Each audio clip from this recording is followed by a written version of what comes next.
بسم اللہ الرحمن الرحیم۔ السلام علیکم۔ آج میں ایک نئی ویڈیو کے ساتھ حاضر ہوا۔ آج کی میری ویڈیو کے اندر واقعہ معراج بڑی تفصیل کے ساتھ بیان کیا جائے گا۔ آپ اس ویڈیو کو آخر تک ضرور دیکھیں۔ اگر میرے چینل پر نئے ہیں تو گزارش اتنی ہے، چینل کو سبسکرائب کریں، ویڈیو کو لائک کریں، کومنٹ سیکشن کے اندر اپنی رائے کا اظہار بھی ضرور کیا کریں۔ واقعہ معراج اسلام کی تاریخ میں ایک انتہائی اہم اور روحانی واقعہ ہے جو نبی کریم صلی اللہ علیہ وسلم کے معجزات میں سے ایک ہے۔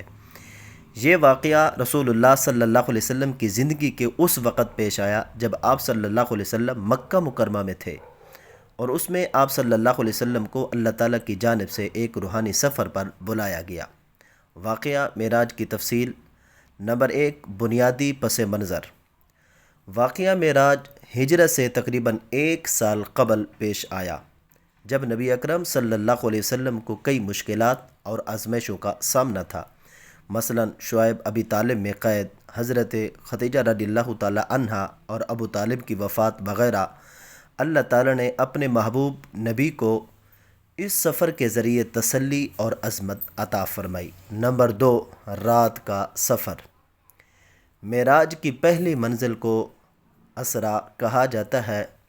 ایک رات حضرت جبرائیل علیہ السلام نبی اکرم صلی اللہ علیہ وسلم کے پاس آئے اور براق نامی ایک سواری پیش کی۔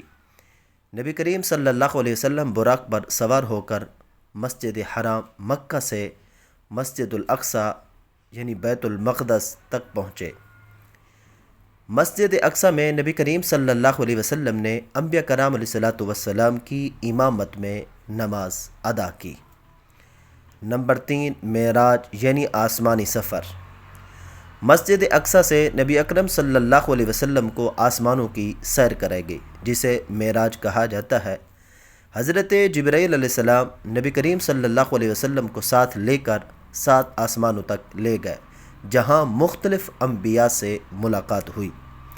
پہلے آسمان پر حضرت آدم علیہ السلام، دوسرے آسمان پر حضرت عیسیٰ علیہ السلام اور حضرت یحییٰ علیہ السلام، تیسرے آسمان پر حضرت یوسف علیہ السلام، چوتھے آسمان پر حضرت ادریس علیہ السلام، پانچویں آسمان پر حضرت ہارون علیہ السلام، چھٹے آسمان پر حضرت موسیٰ علیہ السلام، ساتویں آسمان پر حضرت ابراہیم علیہ السلام سے، اور ان تمام انبیاء کرام سے ملاقات ہوئی۔ نمبر 4، سدرۃ المنتہا اور اللہ سے ملاقات۔ 7ویں آسمان کے بعد نبی اکرم صلی اللہ علیہ وسلم کو سدرۃ المنتہا تک لے جایا گیا، جو مخلوقات کے لیے آخری حد ہے۔ وہاں نبی اکرم صلی اللہ علیہ وسلم نے اللہ تعالیٰ سے ملاقات کی۔ اسی مقام پر 5 وقت کی نماز کا حکم دیا گیا۔ ابتدا میں نماز کی تعداد 50 رکھی گئی تھی، لیکن نبی اکرم صلی اللہ علیہ وسلم کی دعا اور حضرت موسیٰ علیہ السلام کی رہنمائی سے اسے کم کر کے 5 وقت کر دیا گیا، لیکن اس پر عمل کرنے پر 50 نمازوں کا ثواب ملے گا۔ نمبر 5، واپسی۔ نبی اکرم صلی اللہ علیہ وسلم اسی رات مکہ مکرمہ واپس تشریف لے آئے۔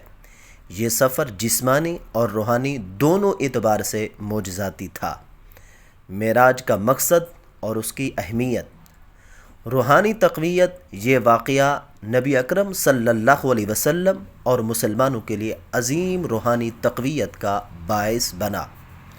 نماز کی فرضیت۔ اس سفر میں نماز جیسی اہم عبادت کو فرض کیا گیا جو ہر مسلمان پر روزانہ 5 وقت لازم ہے۔ ایمان کی آزمائش۔ اس واقعے کے بعد جب نبی اکرم صلی اللہ علیہ وسلم نے مکہ کے لوگوں کو معراج کی خبر دی تو کچھ لوگوں نے آپ صلی اللہ علیہ وسلم کا مذاق اڑایا، لیکن حضرت ابوبکر صدیق رضی اللہ تعالی عنہ نے بلا جھجک آپ صلی اللہ علیہ وسلم کی تصدیق کی، جس پر انہیں صدیق کا لقب ملا۔ سبق اور پیغام۔ واقعہ معراج ہمیں صبر، ایمان اور اللہ کے قرب کی اہمیت سکھاتا ہے۔ یہ اس بات کی یاد دہانی ہے کہ اللہ تعالیٰ اپنے بندوں کو مشکلات کے بعد راحت اور انعام عطا کرتا ہے۔ معراج کا سب سے اہم سبق نماز کی پابندی ہے، جو مسلمانوں کے لیے اللہ کے قرب کا ذریعہ ہے۔ یہ واقعہ نہ صرف نبی اکرم صلی اللہ علیہ وسلم کی عظمت کو ظاہر کرتا ہے بلکہ امت مسلمہ کو اللہ تعالیٰ کی جانب سے عطا کردہ تحفے نماز کی قدر کرنے کی بھی تعلیم دیتا ہے۔ اگر آپ کو یہ ویڈیو اچھی لگی ہو تو ویڈیو کو لائک کریں، کومنٹ ضرور کریں، چینل کو ضرور سبسکرائب کریں۔ شکریہ۔